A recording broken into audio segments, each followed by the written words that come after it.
Hi everybody, it's Zane with Sailing Views. Now I have a very special guest today. His name is Alex Camet. Now if you don't know who Alex Camet is, you might know his family. You know, his brother, his sister are incredible sailors, or you might have bought some of his clothes at some point and sailing gear at some point. But if not, he is just a West Coast phenom. He actually is just one of the big sailing families in San Diego and all of California. So just about everybody should know who he is. And with that, how you doing, Alex? I'm doing great. Hey, thanks for the intro. Yeah, it's easy with somebody like you. So I'm going to go ahead and jump right to it. Where did you come up with the idea to put the flowers on your shorts and your sailing gear? Wow.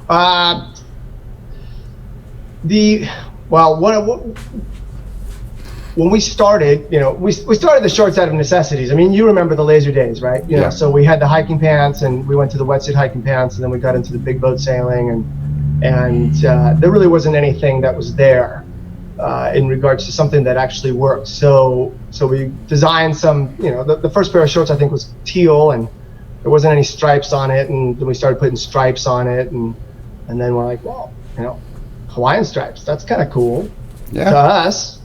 And you see a lot of guys in California wearing Hawaiian shirts, so well, why not add that onto the shorts and see if we can get some of the East Coast guys to wear them, and maybe some of the guys in the South, and that's how the flowers came up. And I'll tell you, that's still one of the most popular pair of shorts. Is you can pick different colors, but I still want my Hawaiian flowers, and really hard to get that pattern nowadays. So it's really easy to get a solid color, but flowers still seem to be a hit, and I don't know really why, but maybe it's just it's cool to have Hawaiian flowers. Yeah. Now you and I sail together, against each other a lot as juniors, and you mentioned the clothing, and it was very good for me to, and I'm sure many others, to grow up with your line of clothing. Because before that, the hiking pants were those Velcro Norths that slipped down, and you'd get stuck in the middle of a tack, and it'd wedge in between your legs, and you couldn't turn, you couldn't get under the boom. And what you did, I know you and your family worked hard and trained hard, and y'all helped usher in a whole new idea of better gear for sailing, and that was great.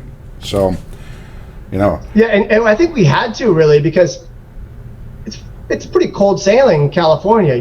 Water temperatures is not exactly very warm. You're in the 50s, and if you're sailing in San Fran, it's even colder. There's a wind chill, so you had to kind of dress. And when the hiking pants came out in the wetsuits, we had they were the shorts, and then there was the 3/4, then there was a full length. So we really tried to cover all the bases there for everybody who was sailing in all different places. We even got a pair that had like a mesh in the front for you guys there in the South, in the Gulf sailing, because it was hot. It just, it was kind of a little bit maybe too sheer and a little too revealing, but it worked. Yeah, like I said, that back in those days, and for those viewers that don't really know who Alex is, Alex was just an amazing laser sailor in the 90s. I mean, he won just about everything. If he didn't win, he was always in the top 3. He was always there, always a name to be reckoned with. We used to wear weight jackets. Now has that hurt your body and changed how you sail over the years? Or I'd like to blame it on the weight jackets. When you have this thing, strangling you, and we ended actually. You just made me remember. We actually made some weight jackets and started selling them, and then I was like, this is a terrible liability. It's just, it's a bad idea. So luckily they banned them. But as far as pain and where I'm feeling it, you feel it in your knees, you feel it in your lower back, and I never hiked as hard as anybody else. And ask Ed Adams, because he still gives me shit for it. Yeah. Because I don't know, I wasn't that driven, and. So I think there's a lot of other guys that are in much more pain than I am. I can't stand very long and can't run, but maybe that's what helped me get into big boats too, right? It's you can sit out on the rail, and if you happen to be the tactician, you might not have to sit out at all, and you might actually stay kind of dry because you duck behind the driver, and so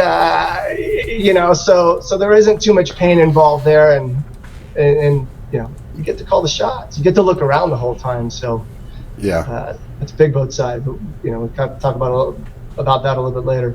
Yeah. Now, you and your brother and sister, all three of y'all were just phenomenal. And I think every one of y'all won a youth champs. Every one of y'all won multiple nationals.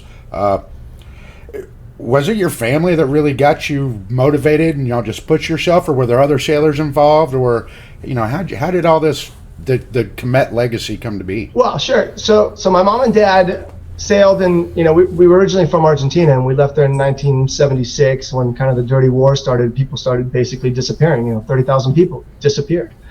So we had a choice. We were going to go to Cleveland and work with Mueller, for snipes, or we were going to come to San Diego and do some stuff with Carl Eichenlaub. And thank goodness we picked San Diego. God, my dad's like, I never heard of a humidifier. And I'm like, what do you mean? He goes, oh yeah, we were in Cleveland, and glad you picked San Diego. So that's kind of how we ended up in San Diego. And I was 6 years old, and my dad got us a Sabot, and so my mom and dad sailed. They sailed snipes, and they sailed lightnings, and they sailed penguins, and they sailed a penguin regatta. And they said, my dad said to my mom, if we win this regatta, let's get married. And I don't know who he paid, but they won the regatta and they got married. And so here we are, and we get here, and San Diego is booming in 76. It was still before 1979. So yachting was just screaming. Boats were being built left and right. And my dad got me a Sabot, pushed me off, and went sailing, and broke a couple things, and that was kind of it. And and at the time we were still foreigners here, so the sailing gave me a freedom and a control that I could do all by myself, and have no mom and dad telling me what to do or anybody else. And that was pretty liberating and really fun. And then there was a couple regattas and a couple events, and we started meeting people and got to be a little bit more fun, and I liked going sailing instead of doing homework. So it started picking up, and happened to be at the time that my dad started building Sabots, which is the boat that we have here instead of the Opti. And my dad would be like, hey, why don't you race this one, see how you do, and maybe we can sell it, and then I'll build you another one. I probably went through more Sabots in 10 years than most people do in a lifetime. Yeah. But it was a good business plan. And then, we got into the laser, and I know you sailed laser 2s and lasers as well, and it was a fun boat to sail, and there were a bunch of kids sailing lasers.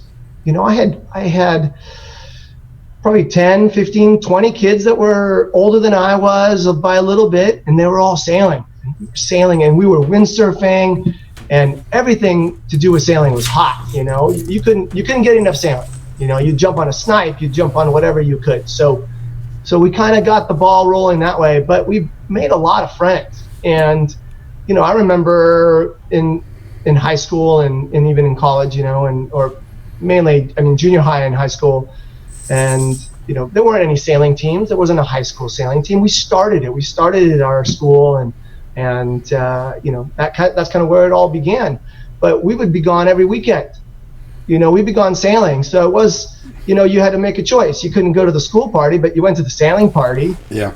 Well, I guess we weren't really partying then, but we'll talk about some of those fun stories at different youth camps and things like that, Six Flags, Wet Willies, and different places like that. But yeah, it really was my folks that got us started. There were a bunch of kids sailing. I know you chatted with George Szabo, and George Szabo and I would sail a lot in the laser, and we'd come back 8:30, 9 o'clock at night, lying on the bow of the laser, paddling our way back in for like the last 4 miles, right in front of the harbor patrol. And they really never stopped us, but they didn't help you either. They just let you go. They got 2 miles to paddle back in. Yeah, they didn't want to work. And then in those days there were no cell phones, so you have to go to the payphone. The yacht club had payphones, the booth where you'd have to open the door and put your 10 cents in, your 15, and then eventually your 25 cents before they went out of business. But that's kind of how it started. But it it was fun.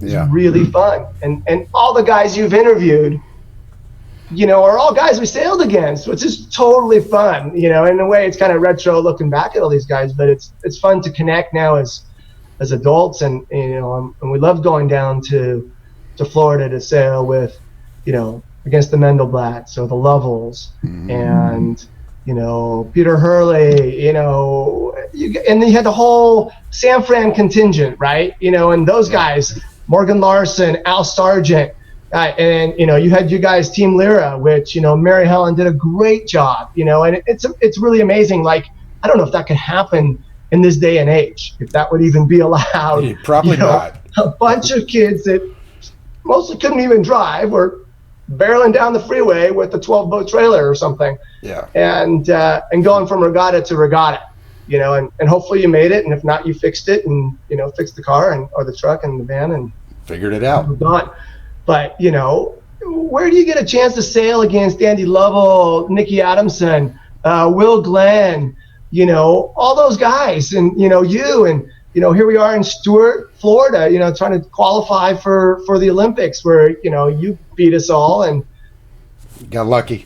It doesn't matter, probably what you want, but you still smoked us. The rest of us had to keep on campaigning and trying to qualify, and 150, 200 boats. Yeah, that was every weekend. Yeah. Well, I want to bring that up. I'm glad you brought that up, because you and I talked last week on the phone, and I kind of have this strange theory that 96 campaign, once they kind of opened the door up to lasers, that opened the door up to basically the regular people, to me, because before that it was Etchells and 470s and fins and boats that not your everyday person could sail. And then when lasers opened it up, it became every man's boat.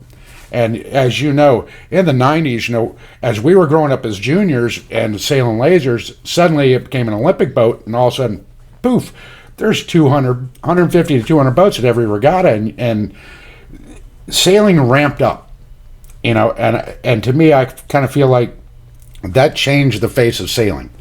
Everybody you see now that did that is a professional or an industry pro or I mean, look at it: Mendelblatt, Hardesty, Kevin Hall, Larson. Look around. I mean, that name. There's 70 people on that list from every regatta. That's a industry pro now. Sure. So like I said, I think that changed sailing a little bit. I mean, what are your thoughts on it? Well, absolutely, and I think that sailing at that point in time was less expensive for us, right? As a laser was not that expensive. The price of a laser now is incredibly expensive. So we had access to lasers, and they were everywhere. So, and you're right.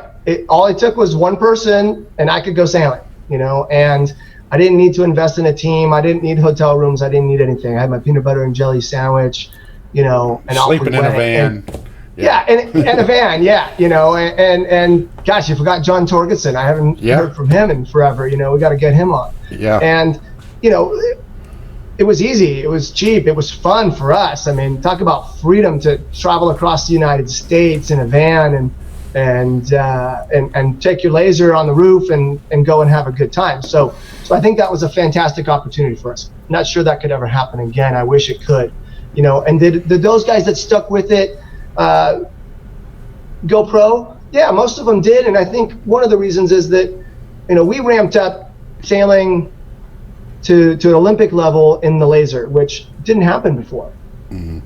So a lot of those guys kind of kept that plateau kind of going, and they got the bug of racing, and we got to go back a little bit to, I think it was 1987. So that's the America's Cup in Australia. So where does professional sailing originate?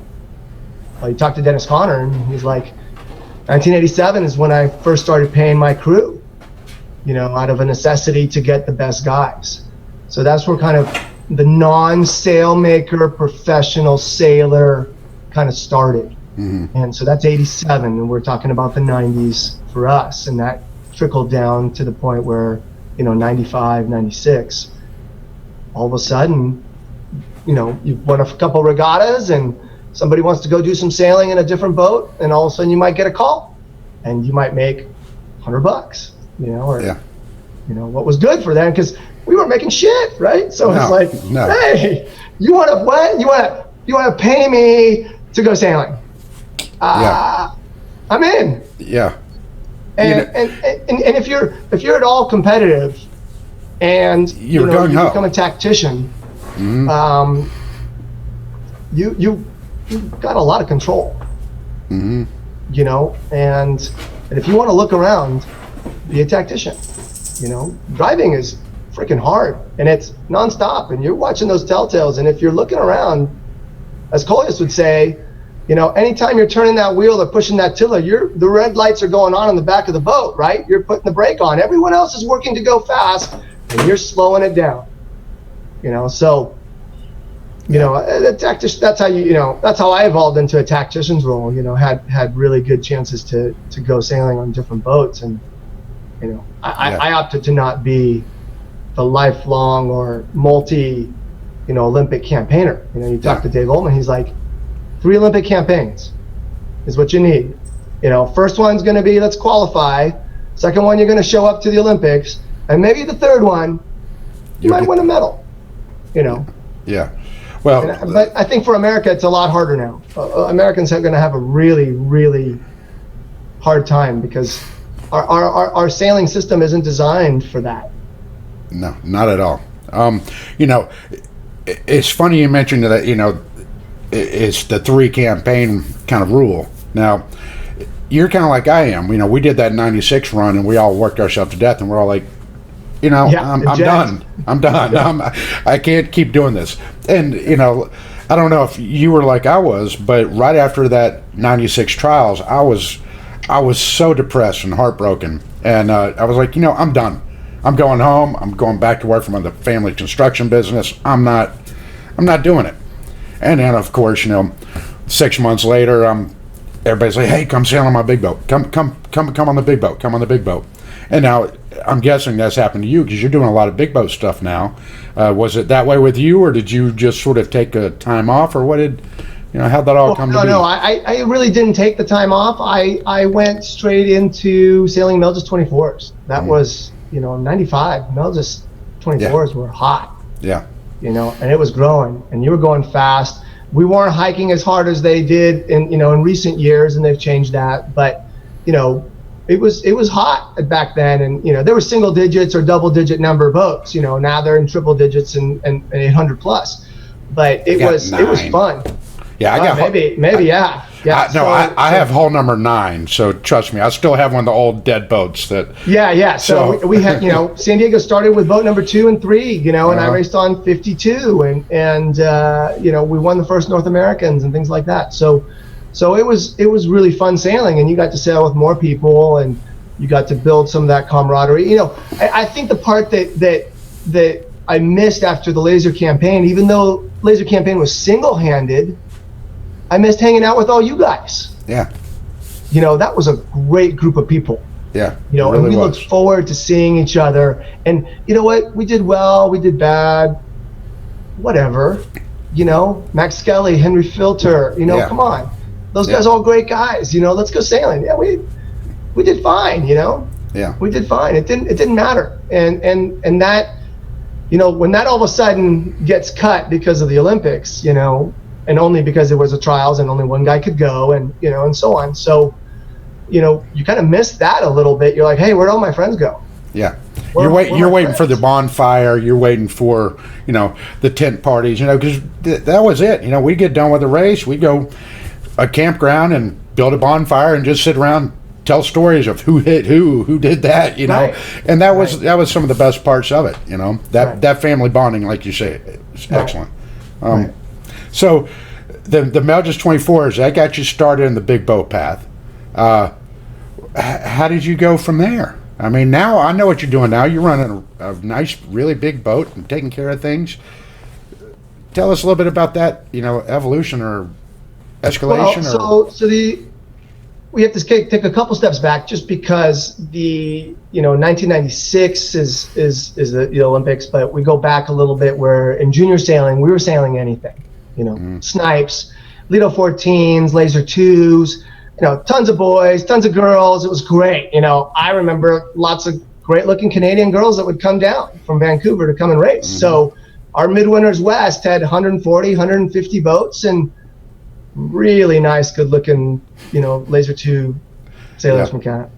Yeah. So, never got anywhere, but different story, different times. So, but hey, there's an incentive, Yeah. to show up. So, we sailed anything we could. And I think that really helps make that jump, that transition to other boats, right? Oh, yeah. We didn't just sail a Sabot or an Opti and an FJ and a 420.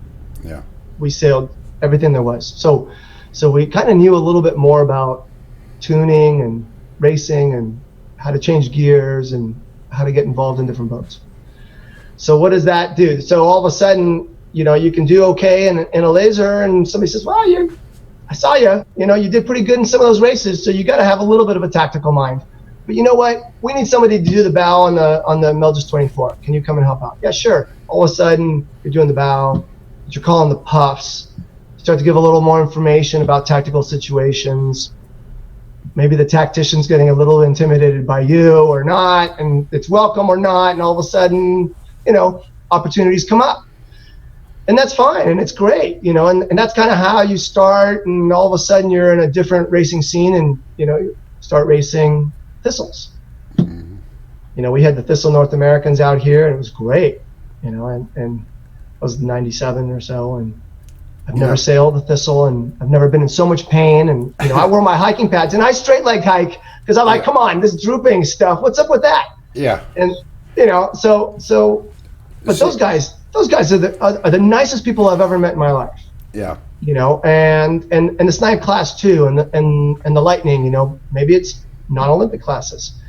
But they enjoy each other's company. So all of a sudden I'm seeing all this other sailing that brings me back to our laser sailing days because of the camaraderie we had with you and, Team Lyra and San Francisco and all over the United States. And that was a huge rush, right? And all of a sudden a couple of you guys start popping up in these Melges 24s, and it's like, oh, great. Zane tactician on a Melges 24. I'm going to kick his ass. Yeah. Just like we did in the old days. I'm going to get him back for beating me in Stuart. Damn it.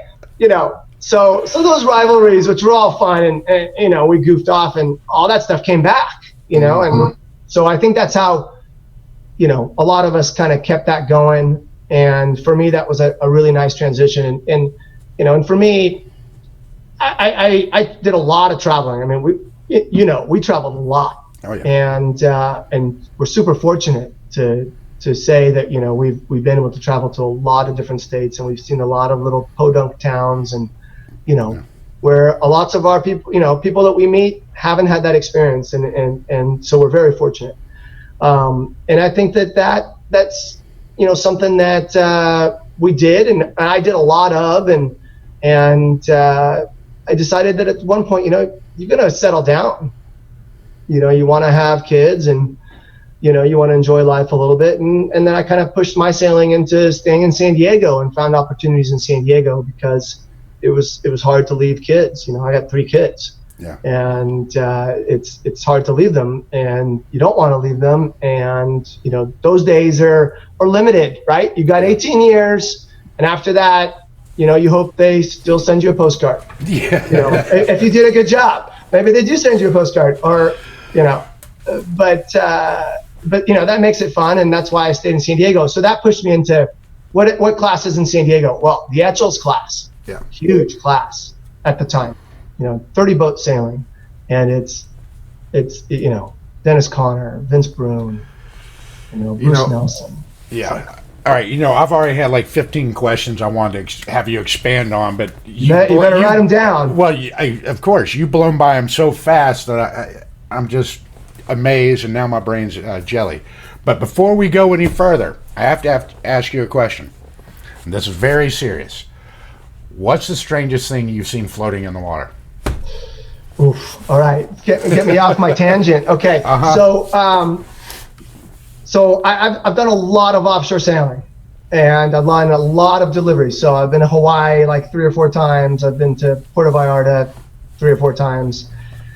And at nighttime, you see all sorts of lights. You see all sorts of things, right? And, one time we're sailing along, not even far off of San Diego. It's pitch dark, and we're in Mexican waters, and all of a sudden the sails get lit up with a light, and it's the Mexican Navy. Scares the crap out of us. Yeah. But, and another time we raced to Hawaii, and we had to go super far north into the Pacific Gyre, and, that's trash the size of Texas. Horrible. Every 200 feet you see something, and I saw a floating couch and things like that. But floating cows? The strangest thing I saw floating was when we were racing down to Mexico. We're on a 70-foot boat, Peligroso. It's the middle of the day, and we're sailing down, spinnakers up, everything's great, sailing along, and it's like, what is that? God, it looks really weird in the water. It's like a 2-headed monster. I really bizarre, and then you're like, Loch Ness, Yeah. I don't know, Loch Ness isn't 2-headed, but you see these 2 heads, and you see this kind of a bump, and what is that? And we're doing 20 knots, so we're catching up, and but you're still sailing right for it. Yeah, it's gonna come right, starboard side, guys. It's coming down. It's not a whale. It's not a killer whale. It's not a seal. What is it? And one of the bow guy yells back. He goes, I don't know what that is. It's coming up fast. It's like 2 heads or something, and I don't know if it's two animals like fighting or what. Talking about, he's 70 feet ahead of you, right? So what are you talking about? Finally gets up to the side of the boat, and everybody, looks over, and no one's watching where we're going or anything, and you look, and fighting 2 animals, what was that? And all of a sudden you realize it's 2 sea turtles, one on top of the other, and they're fighting, one guy says. I'm like, no. You know anything about biology?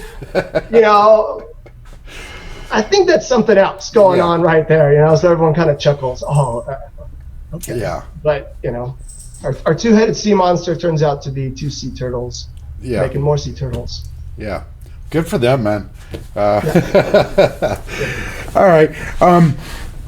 Let me try to move this back into some of the other things. What's one of your greatest maneuvers you've ever pulled off on a boat? Oof.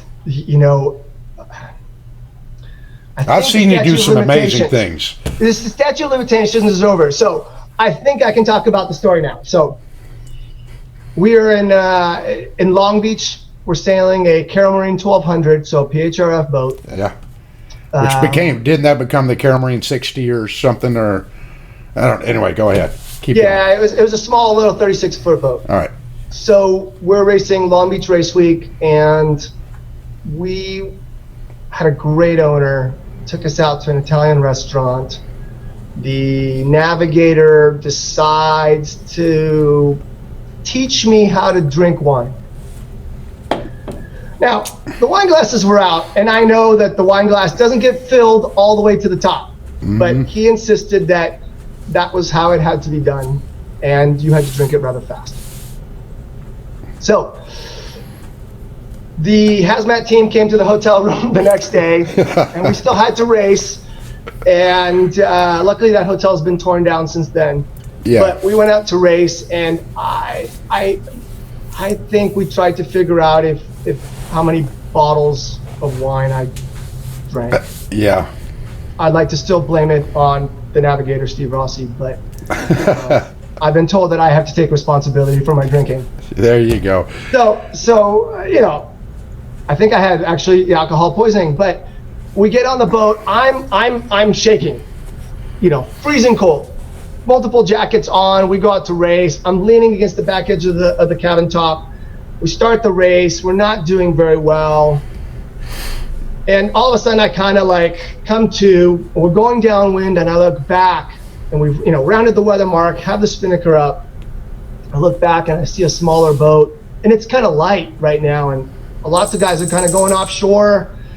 and it's a little foggy, and it's we're catching them a little bit, but it's not really working, and we're losing the regatta. And I kind of wake up out of this trance, alcohol coma. Yeah. And I see this guy going inshore to the jetty, and he's flying. Like the wind just filled in from the shore, and which is Long Beach, which is supposed to happen. And the wind goes right, and when you can see San Pedro, you better be on that right-hand side, which is left-hand side going that way. So I go, guys, and they're like, what? And I'm like, we need to jive. And they're like, what are you talking about? Like, where'd you come from? They're like, go back to sleep. Yeah, we jive. And all of a sudden, it's like, okay, we jive. We catch this little puff. We pass kind of the guys. We jive back at the mark and jive in and get by them and go to finish the race, and we make our time, and and we win the race, and I was like, nice. Damn, dude, what happened? How did that? Where'd you pull that move up? Oh, I was focused. Yeah. And yours So that was kind of the funnest move that I can remember, and this is still back in the 90s or something. Yeah, I have one very similar to that, but I'm going to save it for the Benz Faget interview I've got coming up. We were doing a Key West together on an Olsen 40, and he was driving, I was tactics. Very similar. I don't know. We were getting. I guess I'll go ahead and tell the story now. But we were getting slaughtered, and something wasn't right. I don't know. We had over. Just everything was wrong, and we're doing all the laps, and last leg we're coming in the Leeward Mark, and everybody's like half a leg ahead of us. Wind shuts off. I remember we're around Leeward Mark, and we're kind of overlapped with somebody, and that guy squirted out on us, and we're just screwed. And Ben's had an opportunity where you could kind of work down this guy and force this guy to bail out before we mess with him, or we could tag. And Ben's just like, left, right, Zane, left or right, and I'm standing up, and it's like glass. It's almost a mirror out there, and I'm like, right. He's like, are you sure? He's like, everybody else is going left. I'm like, we're going right. We hit that right so hard, we came up, we passed every boat in the fleet and almost caught up to the 70-footers because we caught the big shift and we're going, and won our race, boat of the day. It's like, okay, we just passed from the F division we were in to we're now beating up on the 70s. So it's a miracle that things that can happen on trips like that. Right. You pulled off your crazy Ivan. Yeah, exactly. All right, so let's move on to the best project or program you've been involved in. Pretty easy, actually. That was 10 and a half years on a sled, a 70-foot boat from Mexico. So the boat's a Kernan 70, and it was a program that a Mexican owner wanted. And he bought the boat with the idea of getting Mexican sailors big boat sailing exposure. Opti sailing and laser sailing and small boat sailing is in Mexico, but there's no snipes and there's no 470s really, and there isn't a really big jump into other sailing. Yeah. So they do have J70s now. They had the J70s in North America since 2018, and Vita Bravo, which was an amazing regatta to attend. And Mexicans know how to enjoy themselves and put on a good race. And so the project was to bring exposure to Mexican sailors. And what better way than a 70-foot boat where you can take anywhere from 11 to 24 people? Yeah. That was a great project, and we decided, the project, the portfolio said, we're going to do this for 5 years, and we went 10 and a half. Nice. So we doubled the time, we doubled the fun, and it was great. We did a bunch of transpacks, we did a lot of races to Mexico, and it was really good. A lot of these sailors now are, you've heard that the Mexicans are putting in a bid for, the Volvo 65 to go around the world again. So it's coming up we just had the 50th anniversary of the first Whitbread, which was won by the Mexicans, so these guys want to go at it and give it a shot. And I think that, we had something to do with that. We had that got them on there and gave them some of that exposure. And the guys that were on the Peligroso were the guys that are on the Viva Mexico boat. So it's mission accomplished from that perspective. But we also got a chance to bring a lot of American sailors on board and people who hadn't been exposed to big boats, and kids who had grown up sailing but didn't have a chance to get into big boats. And this gave them that jump in, and they added that to their resume. And now, when I call them to come sailing, they're like, I'm too busy. I'm sailing this other program. Yeah. And you're like, bro, come on, man. Where was it? Yeah, come on, bro. What happened to, All right. Now, brother out. We're going to start getting a little long in the tooth, so I'm going to ask you a quick series of questions, and I want the shortest answer, but a decent answer. Sure. And a couple of these might be pretty thought-provoking. I know one of them actually has something that a message you would love to get out, and some of them are. Let's go with this. Women sailing. What are your thoughts? What can we do to improve it, or do we need to help, or do we just let the women run with it? What are your thoughts on women sailing? So, I'll try to give you the short answer. Junior director at San Diego Yacht Club was Joni Palmer back in the day when we were growing up. I remember her, yeah. Southwestern Yacht Club right across the pond was Jenna O'Dew. So 2 excellent women sailors that ran the program. My sister, so I people ask the question, what about women sailing? I've always thought women were involved, and they've always been included in the sailing that I've done. So I think we're making better steps forward to integrate women into round the world racing. I think that's a good idea. I understand that there's difference physically between men and women, and I know that women are a lot smarter than men. And so if they want to race against women, that's great. If they want to race against men and make it a mixed division, I think that's great. I think the new catamaran class that's co-ed, yeah. I think that's great. Yeah. I think the Carolyn who did the Danish girl, she's a driver, she drives, and she has a guy crewing, and vice versa. So I think it's great. Heck, a lot more fun. Oh yeah. So yep. Much better at parties, than staring at each other's ugly mugs. All right, now how do we grow the sport of sailing? What can we do to get more people out there? So we've done a good job of having professional sailing at the very top. We've got America's Cups, and we've got different events that cater to high end. Mm-hmm. How do we grow sailing? So you do your research and you read that since 1979 the boating industry has been declining. Absolutely. So yacht clubs are doing pushes to get members. The slips aren't necessarily all full, and I don't see that many new boats coming on the market. Where there's there aren't that many big boat sailing. Not much big boat sailing going on. So well, at least you're saying filling the slips with boats on the market. I think there's plenty of new boats. The problem is you can't buy them for under $200,000-$300,000 for a cheap one. So yeah, exactly. So barrier to entry, right, is a price point that's become a problem. Custom boats are $1 million just to get a 40-foot boat. Yeah. So lots of guys potentially are going into buying used boats or buying, production boats. So, but let's take a step back, and how do we say, let's just say we can afford a boat, but how do we fill the crew? We've got junior sailing, which brings in a ton of kids, 6, 7, 8, 10-year-olds. Just booming. All those classes sold out in summer programs. Yeah. 420s, FJs sold out. You've got high school sailing, crazy numbers of kids sailing, boys and girls, terrific. College sailing, terrific. Huge push in programs to make FJs and the boat, and 420s the boat, and huge push to get kids into college. Great, you did that. Got your kid into college to be on a sailing team. And then what? There are no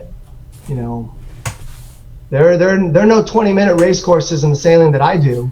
Yeah. There's big 20-minute legs. Yeah, you gotta you gotta tune the rig, you gotta hike, you gotta make the boat faster, you've got all these things that we potentially aren't teaching the kids anymore, just because sailing has become institutional. And I get that. It works great.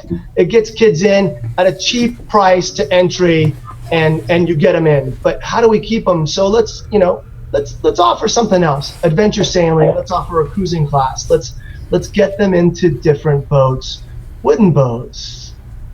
Can't say America's Cups because they're kind of hard to find. But we had Dennis Connor's 12 meters here, and he took us out sailing. We sailed anything that anybody would take us out on. So I think we need to give people more exposure because sail makers are going to run out of guys to sell sails to, if we don't do something about it. So we need to, and I think it's our duty to improve sailing and bring sailing and fill the docks by making the barriers to entry a little less. San Diego Yacht Club is 10 J22s for $600 a year. You can go sailing whenever you want. So send a postcard in your zip code or your area, get people down to come sailing and try to get them hooked. And then all of a sudden the guys who go sailing on the Beneteau 44.7 can get some crew. And you build that camaraderie, and then they tell somebody and they tell somebody, and that's how we do it at a very low cost, because we need that. Yeah. All right. Well, with that said, what kind of advice do you have for new people? They're new. They come walking down the dock of the yacht club. What kind of advice do you have for them? Go sailing. Ask around. Keep asking until someone takes you and someone gives you a chance. And someone is going to give you a chance because one day they're going to be short or something like that. You work your butt off, and all of a sudden you're on. And and just got to show a little bit of initiative, and you're going to do fine. Yeah. Alex, I tell you what, it's been great having you here, and you're such an entertaining guest. I want to get you back in another week or two and just let you go with sailing stories. Sailing stories. Sure that they're 7 years older plus. Statute of limitations. So. Yeah, do that. 'Cause you're such an amazing sailor and such a great guy, and I've had the pleasure of knowing you since we were kids, and it's always great talking to you. And I definitely want to do this again, so I will definitely be bugging you soon. I have your phone number in my phone. I will be wearing you out. But for that, sounds good. All right, I can't wait to see Farley and Faget if I can understand them. So I'm looking forward to those. You can understand Farley. Ben's Faget, he'll be a little difficult, but I'm working on it. All right. Bring it. Well, everybody, this is Zane with Sailing Views. I want to thank Alex Camet and everything he's done for the sport of sailing, and just his entire family for being great and supportive for the entire industry. So with that, this is Zane from Sailing Views signing out. Hit the like, subscribe button. I got new videos coming out pretty much every day, or at least 3 times a week. You'll see them if you subscribe. If you don't, you're going to get lost. Don't get left behind. All right, with that, we are out. Over, out, and bye-bye. Thanks, Zane.